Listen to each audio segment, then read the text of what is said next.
Our audience figures were, we don't know yet, but we are on the webcast. So if people would put the microphones on when they come to speak, including petitioners, if petitioners don't particularly want to be on the webcast, we can arrange that the camera's not on yet. So you have to make that request first. So please make sure your microphone's on, because the cameras hold the microphones when speaking. Okay? My role is to ensure the committee runs smoothly, have regards to behaviour and to ethics. To explain the rest of the people, on my immediate right to the council is the council solicitor, who will give advice to the committee on procedural and legal matters that might arise. And then further on, we have the minute takers and the webcaster in the corner there. To explain to the other people, to the left are the council planning officers, the highways officers, and a member of the an environmental officer for particular expert advice as and when we need it. The rest of the people down the side of the table are the elected members, and it is the elected members who make the final decision on any applications before you tonight. Before each application is discussed, there will be a brief presentation by the planning officers, and in the event of a qualifying petition of 25 signatures or more, one representative will be invited to address the committee in support of the petition. You will have up to 5 minutes to speak, and I shall let you know when you come to the end of your contribution when you've got a minute left. If a petitioner addresses the committee, then the applicant or agent is invited to make representation to the committee, and the same rules apply to them: 5 minutes and 1 minute warning. However, if the petitioner has not addressed the committee, then the applicant and agent will not be invited to make a contribution. A ward councillor can address the committee on behalf of residents, but once they've returned back into the public arena, they can't take part in representation or discussion. They have unlimited time.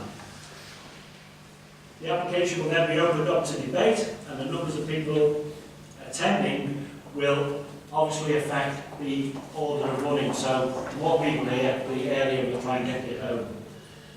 If a site visit is requested, then no more discussion will take place, and it will be discussed following the site visit at a future planning meeting.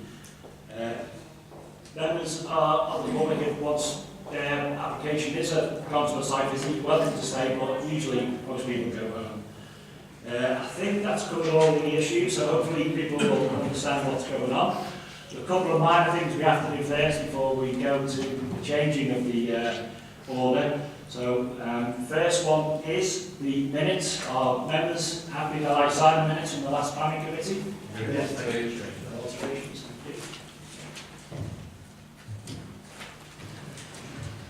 Okay. Anybody got any declarations of interest they need to talk about? Yes, Councillor Davies. Thanks, Steve. 2 items, unfortunately, tonight for myself. Item 5, on the top row of Seacombe, and item 11, which is the erection of the radio on the roof extension of 359 Hodson Road, where that's been heavily involved over the past 12 months. So I will declare an existing stand down for those 2 items. Thank you, Councillor Davies. Are there any others? No? Okay. The next one is request for site visits. I've not heard anything. No? No site visits, so all issues on the agenda will be discussed. Take your mic off, George, please. Okay. So, for those who are here, members of the public, the numbers of people here are equally divided between items 4 and 10. So I suggest we take 4, then 10, and then go into the agenda proper. Is that agreed? Okay. So, I'll introduce the officer for item 4, which is 1 to 7 LEASOWE ROAD, WALLASEY VILLAGE.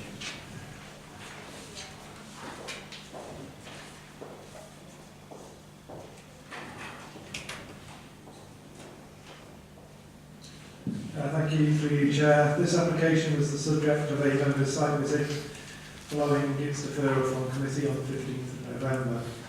Planning permission is sought for the demolition of the existing buildings and the redevelopment of the site with 3 new retail units on the ground floor and 9 apartments above. The site is located within the traditional suburban centre, and there are a number of commercial and retail uses within the immediate area. Residential properties are located on the opposite side of LEASOWE Road and immediately to the rear of the site on Lycett Road. The existing building is in a poor state of repair and is currently not in use. At the front of the site, facing onto LEASOWE Road, the buildings are 2 to 2.5 storeys in height. At the rear of the site, the heights of the building differ, with the existing building being single storey immediately adjacent to the alley at the back of the site that gives access to the properties fronting onto Lycett Road. The building steps up in parts to 2-storey. There are a number of residential properties to the rear of the site that front Lycett Road, but have rear elevations that look onto the application site. They also have small rear yards or garden areas. The rear elevation of these properties are some 9 metres from the nearest part of the existing building. The proposed building will have a single-storey element at the rear of the site, which will remain 9 metres from the rear elevations of the properties along Lycett Road. Fundamentally, there will be no change in outlook for these properties at this point along the site boundary. The new build steps up to 2-storey and then again to match the height of the adjacent buildings along the junction of Wallasey Village and LEASOWE Road.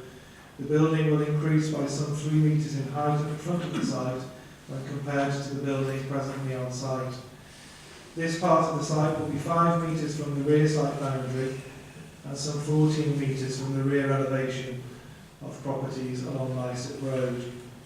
There are some small square windows along the rear elevation that serve internal corridors. They would not belong to habitable rooms, and therefore the rear elevation of the new build is treated as if it were a blank elevation, as habitable rooms do not face one another. As such, the distance of 14 metres achieved is considered to be acceptable. The design of the new build reflects adjoining properties at 99 and 105 Wallasey Village, immediately east of the application site, which are 3-storey buildings with the second floors contained largely within the roof space of these buildings. The materials proposed are considered to be acceptable and will represent a significant improvement for the street scene and the immediate environment. There is no off-street parking proposed with this scheme. However, the site is located within the traditional suburban centre, with easy access to local amenities and shops, with the co-op store less than 2 minutes walk from the site, together with other local shops and facilities. There are bus stops immediately adjacent to the site, giving access to local bus routes, and Wallasey Village train station is a 5-minute walk from the application site. Therefore, the site is considered to be a highly sustainable one with excellent links to the public transport network and to local amenities. The proposals are therefore considered to comply with both national policy and the Council's supplementary planning document for parking standards in this regard. The application is considered to comply with the principles of sustainable development set out in the National Planning Policy Framework and also with the criteria set out in local planning policies HESWALL, criteria for new housing development, and policy SH2, criteria for development in the traditional suburban centre. The proposed development is therefore recommended for approval, subject to the conditions listed and on the late list. There is a qualified petition of rejection in connection with this application. Okay, as you've heard, there is a qualifying petition. Is a lead petitioner willing to come and talk to the committee? Okay, as you sit down, sir, I'll turn my mic off and you turn yours on to the centre button. You're allowed 5 minutes. Firstly, you need your name and address for the records. It's the centre one. Centre one. Yeah. Okay, thank you. First of all, what I would like to say... just for the records, you give us your name and address. Sorry, Alfred Mullin, 4 Lycett Road, Wallasey. Series 44 2DA. First of all, I'd like to thank everybody that turned up for the site visit. We, the residents of Lycett Road, oppose this planning application on the following grounds. It fails on the National Planning Policy Framework of 2018. Para 122C says it needs to be well designed, attractive and a healthy place to live, high quality and so on and so forth. For me and for the residents on Lycett Road, this is overdeveloped. The flats are too small. They're squeezed onto a site. It's a short term. It's insufficient. It's also insufficient for bins, commercial use. Yeah, the plan was to have them in the entry. The building regulations, the distance is excessive in the building. If you know, walking around in the building, the smoke ventilation needs to be sorted. Where's the no smoke shaft is going to be there, and where do the smoke fans, where are they going to be located? This will change the elevation. Insufficient, on the ground floor, there's insufficient headroom to the ground floor stairs, it's very low.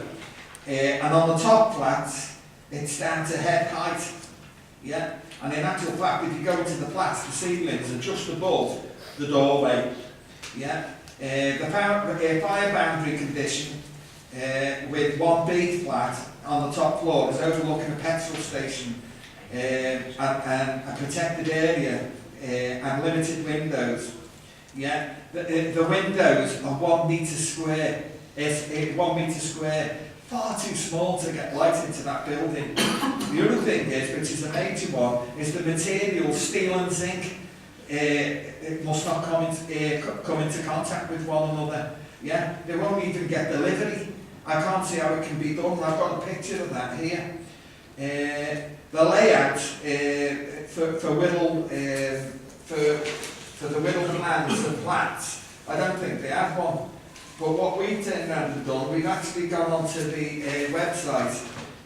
Not onto a website. We've actually looked at the national policy. Technical housing standards.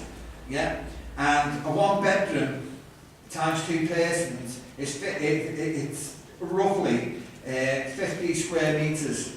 The proposed development is 39 square metres to 41. The second, the 2-3 bedroom, it should be 61 square metres.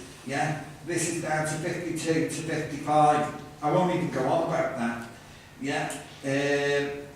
The minimum width of the bedrooms, I can tell you now that if you put a bed in one of the bedrooms, I don't know how they'd get out of bed and walk around it. I really wouldn't. So we are opposing it. We don't believe that Wirral has lived with the 2018 planning regulations. The other 3 grounds that we turned around and opposed on are the parking. There's nowhere to park. Offload. There is nowhere for anybody to park. And my concern is right outside, you did mention the bus stop, but there's also zigzag lines. It is against the law to park on those zigzag lines.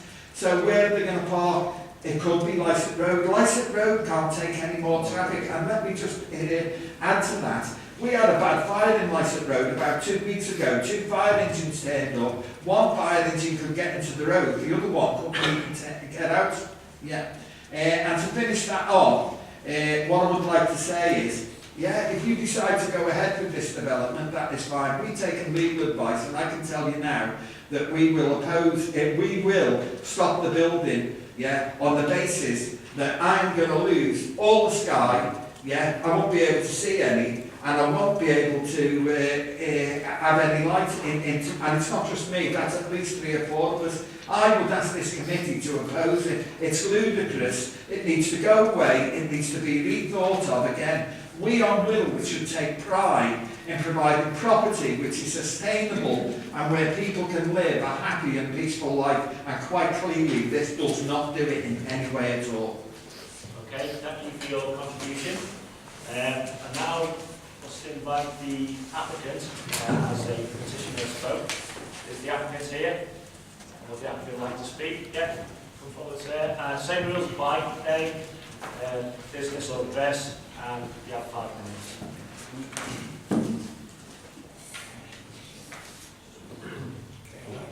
Back up, sorry. I'm sorry. Switched it off.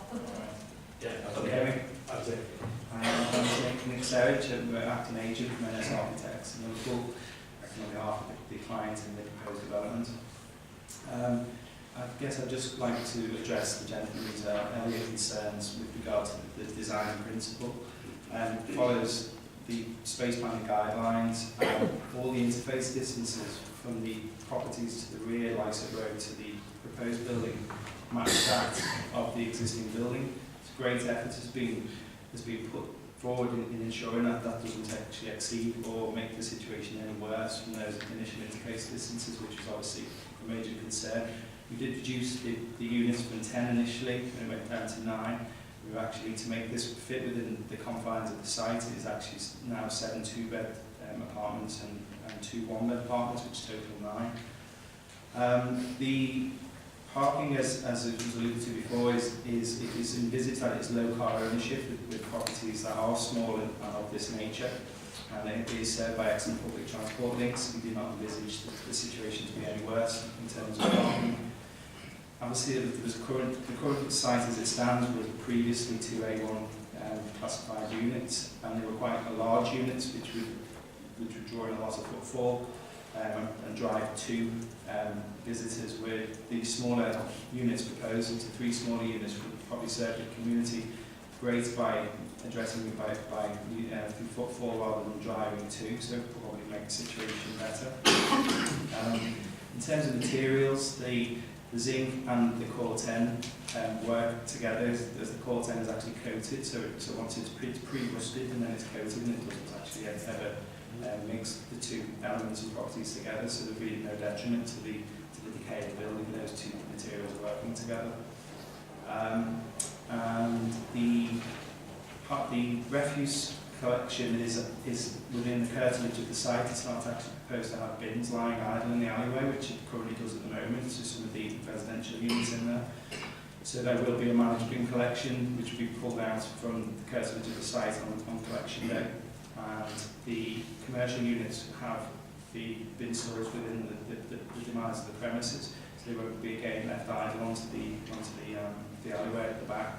So it should be, from an environmental point of view, a lot better managed.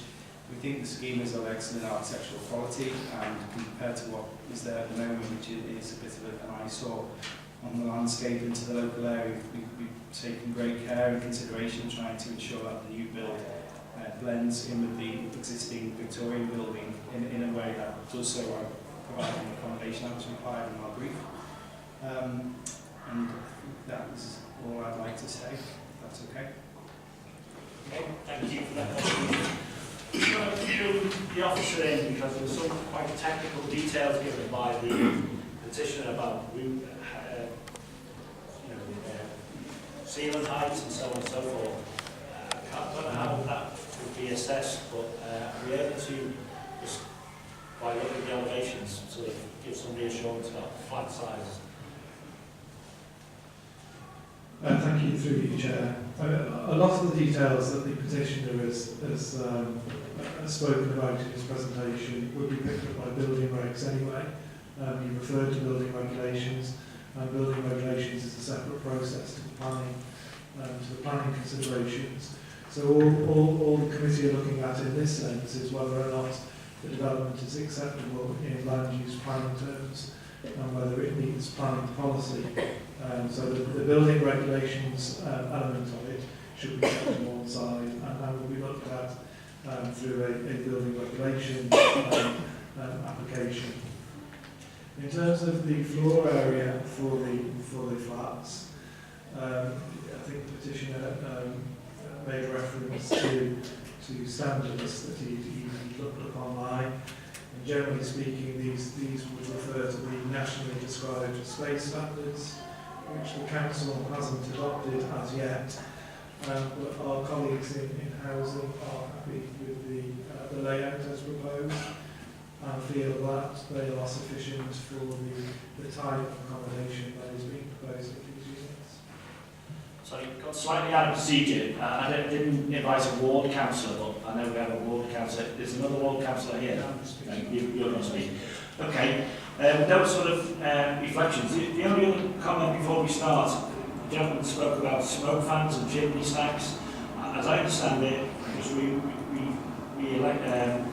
visited it, A1 is shop use and not takeaway or cooking use. So the shops are shops and not takeaways. With that, I'll bring you in. Members open to members. Yes, Ian. Thanks, Chair.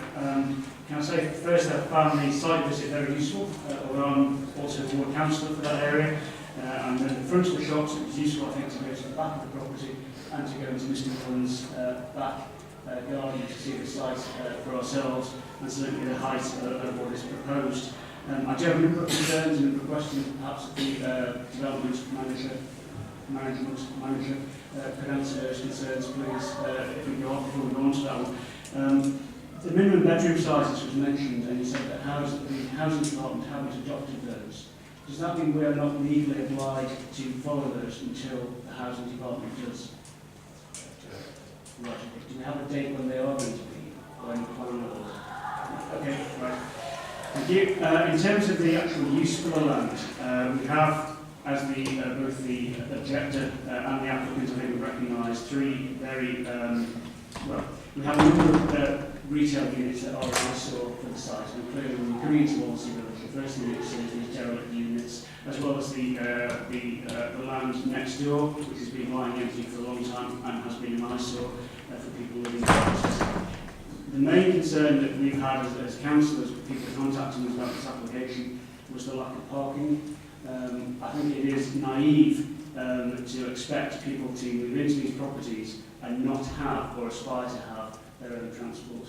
I don't think it's acceptable to say, well, because we're near a train station and because there's a bus stop nearby, we don't expect people in these properties to move in and have or want a car. I think that is naive. I think it's an aspiration, and clearly we want more people to use public transport, but the reality is most people want their own car. Now, this particular road, as Mr. Mullen said, there are zigzags in front of this. There is a pedestrian crossing, as we saw on the site visit. There is no parking in the roads nearby. Marlwood Avenue, Beechwood Avenue opposite are terrace properties with no off-street parking. Leicester Road and Stonehouse Road at the rear of the development are terrace properties with no off-street parking. It is not realistic, I think, to put in 9 residential units, 7 of which are 2 bedrooms. So we could potentially have 16 people living in these properties, if not more, if there are couples. 16 people. It's not realistic to say 16 people are going to be moving into these 9 properties and none of them will have a car, because parking in this location is at a premium already. I think it's disappointing when we heard from Mr. Serge, the applicant, to say, well, they think it's a very high standard. It may well be a very high standard, but the lack of parking, the could have accommodated parking on this site, I feel. I don't think enough consideration has been given. We're also in a retail area where there are a small number of retail units that have been lying empty for a number of years, and we are going to create 3 more retail units, potentially lying empty for a number of years. I don't personally believe this application should be approved this evening. Okay. Are there any other comments from any other members? Pat? Yeah, thanks, Chair. Now, I attended the site visit as well, and one of my concerns on the site visit was the area for bin storage, which the lead petitioner referred to. And we have in addition now, we have an amended condition that refers to the requirement to incorporate recycling facilities into bin storage. There's also a cycle storage condition. I'm looking at the plans here. It might be useful if we could look at the kind of overview of the plan, which shows, I think, the area that would incorporate bin storage, cycle storage, not just for the apartments, but obviously for the commercial units as well. And I'm certainly very concerned that that is an inadequate space to fulfil the conditions that we are expecting of this application. So I'd be grateful for any comment on that, please. Okay. Do you want to respond to that? Do you want the environment officer, or you want to respond to this plan officer? Well, in terms of the planning policies that the council has adopted and has in place at this moment in time, the cycle parking and the bin provision is in accordance with those policies. In the same way that the development is in accordance with our guidance of our supplementary planning documents on parking standards as well. So to defend a potential reason for refusal on those bases could be difficult, because the council has adopted policies in place and the development is in accordance with those policies. You know, I accept what you're saying around transport issues, but notwithstanding that, a scheme with no parking is acceptable in this sustainable location because of the issues that I set out in my presentation. There are cycle and bin storage provisions shown on the plans. They're not ideal, and that's the purpose of the condition that's on the late list, so that we would have a better quality of bin storage and cycle storage provided for the scheme. Sorry, just go on. Just a little bit of clarification on that. The officer then confirmed that in his view there is sufficient area available to meet the bin storage conditions and the cycle storage conditions. Yes. Are they enforceable? Yes. Okay. David? Yeah, thank you, Chair. Just very quickly, and associated with that remark, you've got the additional condition which was around raised on the late list, which says that prior to the first occupation of the dwelling, arrangements for the storage and disposal of refuse, including recycling facilities and vehicle access thereto, shall be made. I just want briefly clarification of how vehicle access to those locations is going to be granted. You feel that that narrow road is sufficient access to get those storage? I'm asking you leading question, leading answer. So you think it's satisfactory? That's right, that's what the recommendation is for, yes. Yeah, I'm just wondering how we're going to achieve it. That was all I was concerned about. Because you've got buildings that are already built. I mean, there is access from the back of the site, as you saw on site, yeah. You've answered the question. Thank you. Okay. Obviously, went on site visits. I have some sympathy with Cllr Lewis's issue around parking. I have to say, given he has been here before, I can remember a number of applications where we've been confronted with this. One of my own ward, Elderton Road, 10 apartments, insufficient parking allocation given, not given effectively. We went with that case on appeal and we lost, hands down. So don't think it's valid to build people's hopes up and take it to appeal on invalid reasons for refusal.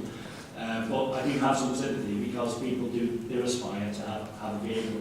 I have some more sympathy with the residents in LEASOWE Road because it will put extra bed, but that is a busy area anyway. It is a good commercial area.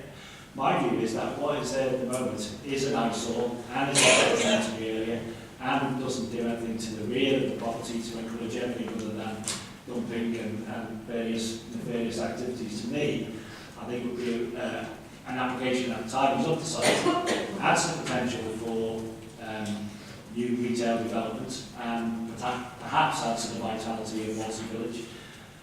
I think any investment in our high streets of this nature should actually be welcomed rather than repelled, given the state of the high street. So I think it's got many advantages to it as opposed to those disadvantages. But I do have sympathy with some of the reasons put forward. Unless someone is prepared to move a valid reason for refusal to the committee, I would be minded in the chair to move approval with the extra condition added.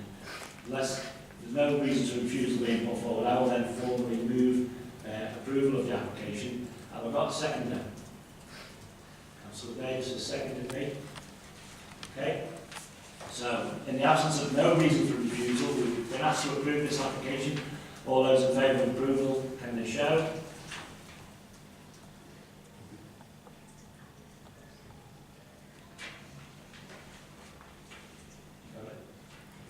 And those against? Okay, thanks, Councillor Lewis. Okay.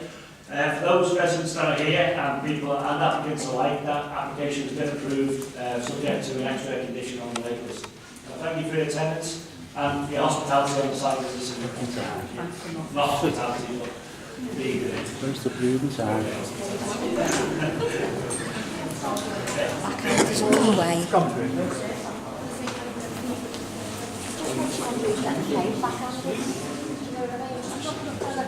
Okay, so excuse me. Okay, thank you. I've just parking. Now several times. Okay. Okay. Okay, moving on, we move on to item 10, which is the Little Mundens, 43 FARR Hall Drive, HESWALL. Do you want to introduce that?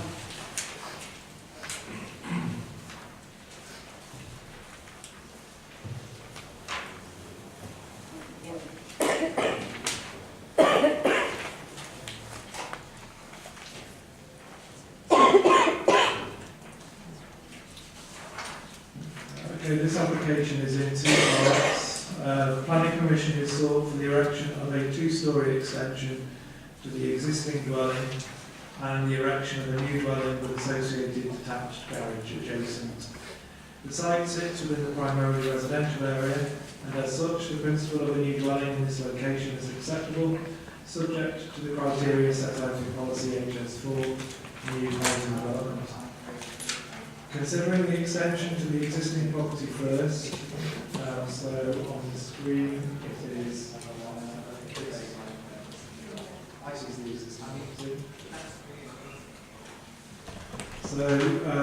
this will involve extending from the rear elevation of the property by 5.1 metres and will follow the existing roof fall and ridge line.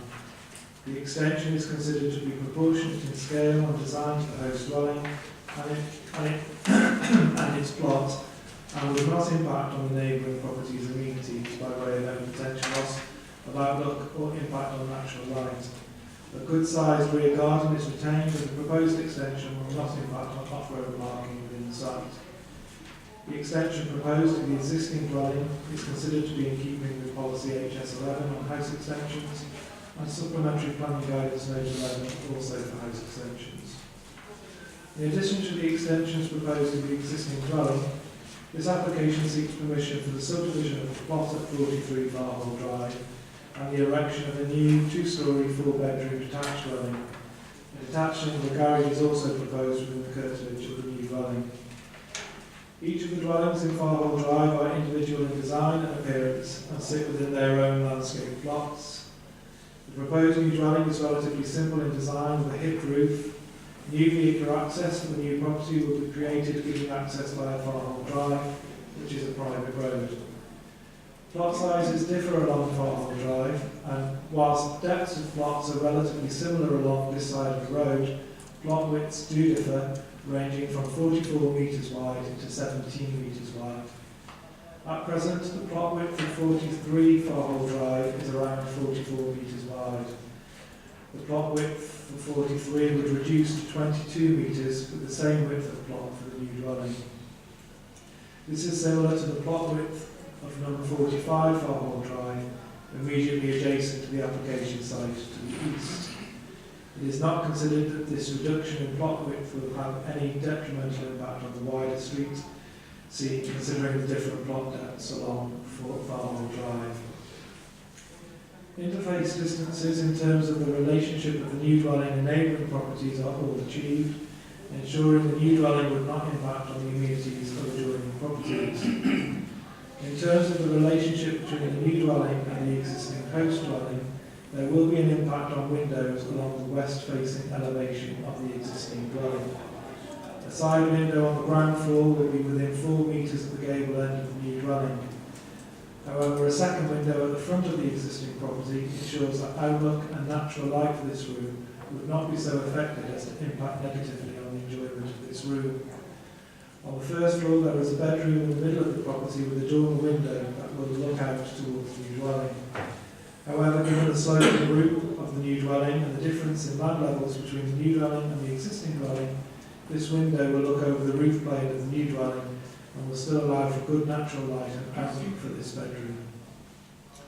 It is considered that the proposals are acceptable having regards to local and national planning policies, and the application is recommended for approval, and there is a qualifying petition of objection in connection with this application. Okay. There is a qualifying petition. Does a lead petitioner want to address the committee for 5 minutes or so?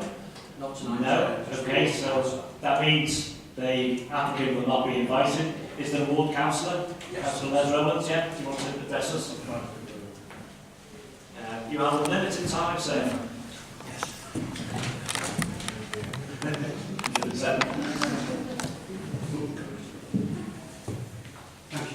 My name is Councillor Rowlands. I'm the Ward Councillor for HESWALL.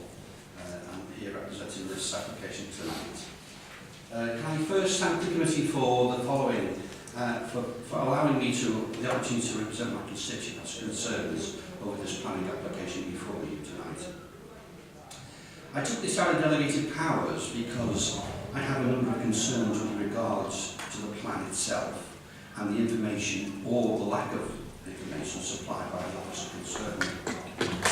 This application has been through to you tonight with the recommendation of approval from the case officer based on inaccurate information.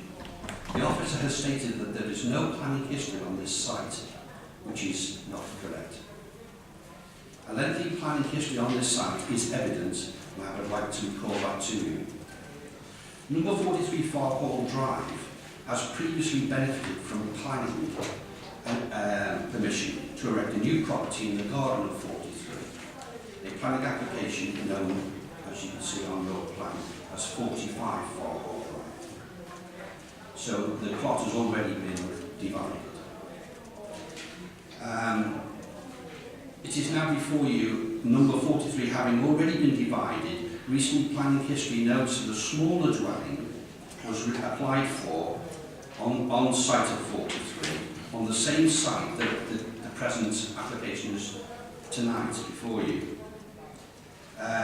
This application was refused by the planning authority by this planning authority on the grounds that the application would be, I quote, an inappropriate application which would result in a material loss of privacy and would result in an overdevelopment of this site. The plot already having been divided, the application was turned down. It was appealed by the applicant and was also turned down by the planning inspectorate. The decision by this planning authority was upheld. The present property, 43 FARR Hall Drive, having already been given permission for 45 FARR Hall Drive to be built in the garden, is being asked to be subdivided again to accommodate this application. It is reported that highways have no problems with this planning application on highways grounds. They would say that, wouldn't they? As this is a bridle way, which has not been mentioned by the planning officer tonight, it is a bridle way which is maintained by the residents of FARR Hall Drive. Is an unadopted road maintained by the residents of FARR Hall Drive at their expense. I take issue with this as FARR Hall Drive has a long history of problems with flooding and drainage. This is a regular occurrence which persists to this present day. I have been in touch with Welsh Water, who maintain the system on a number of occasions over sewage coming up into people's gardens and flooding, only to discover that a report was sent some time ago, I understand several years ago, to Wirral Council highlighting the problems from Welsh Water. The report stated that the present system in place is and has been at full capacity for several years and cannot cope with any more properties being added to the present system without a major investment in the present system. Since this report, this planning authority has agreed 6 new planning applications in FARR Hall Drive alone, creating an even greater problems and expense for the community. It is not good enough for this authority to turn a blind eye to these problems simply because they don't maintain the road or the drainage systems. We owe a duty to this community. This must be taken into consideration when looking at further applications in this area. Turning to the present planning application in front of us tonight. The proposed 5-metre extension on number 43 is unenabling. It would extend across the left elevation of number 45, dominating it with 2 new roof windows opposite the bedrooms of number 45. Considerable overlooking and loss of privacy would occur. Contrary to the UDP guidance HS11 house extensions policy, the very reason the previous planning application was refused and upheld under appeal, it would cause a significant amount of visual intrusion and significant loss of daylight and sunlight, to number 45. It is clearly contrary to Wirral's UDP guidance HS11 housing extensions policy. The planner's report 3.11.2 states the distance is 13.5 metres between the proposed extension and the existing windows to number 45, which is below the 14-metre rule, but also ignores the requirements to increase the distance by an additional 2 metres for every 1 metre in level difference. So there is a level difference between these two houses. The level difference is approximately 3 metres. Henceforth, it should be 20 metres, not 14 metres. So at present, it doesn't even meet the 14 metres, never mind the 20 metres. So there's been inaccuracies there. The proposed new property is inappropriately close to the existing house 43. It is directly in front of the principal elevation of 43, and the main rooms to the existing house would face the proposed house, which is far too close given the proposed height of the new house. Therefore, required distance of 14 metres has not been achieved. Wirral Borough Council Planning Guidance Appendix 1, the Planner's Report 3.11.3 confirms the distance should be 14 metres and is actually only 1 metre. Allowing the proposed house into the garden development, which has already been subdivided, is at odds with FARR Hall Drive's status as a bridleway. This breaches HS4 of the Wirral Unit Development Plan, which defines what constitutes an acceptable level of density and form of development and is detrimental to change in characteristics of the area. Residents object very strongly to this application, as you can see by the sizable petition and letters that's arrived in. And in my view, this does not fulfil the housing need in building affordable housing, which is the keystone of current housing policy, locally and nationally. It is being proposed for maximum profit at a detriment to the area. In summary, this application conflicts with the planning history of this site, with Wirral Borough Council's own policy guidance and regulations. The local infrastructure for drainage, sewage and maintenance of the bridleway cannot support this application, evident in the Welsh Water report. Further clarification with Welsh Water over the ongoing real problems with the system should be investigated before any more planning applications are granted in FARR Hall Drive. I ask this committee to refuse this application on the very real planning grounds stated above, to enter into consultation with Welsh Water with the present real problems being endured by the residents of FARR Hall Drive. I ask this application to be refused on those I see as very strong grounds. Thank you, Les. Thanks for that. Okay, we'll bring the officer in first. You want to reply? Raise 2 issues before I think we should proceed. The Ward Councillor made reference to planning history in and around the site. When I go to the report, it says no relevant history, so I'd like clarification on that point. And secondly, the real issue or not of flooding, whether we have any comments to be made about that before we open it up to the committee.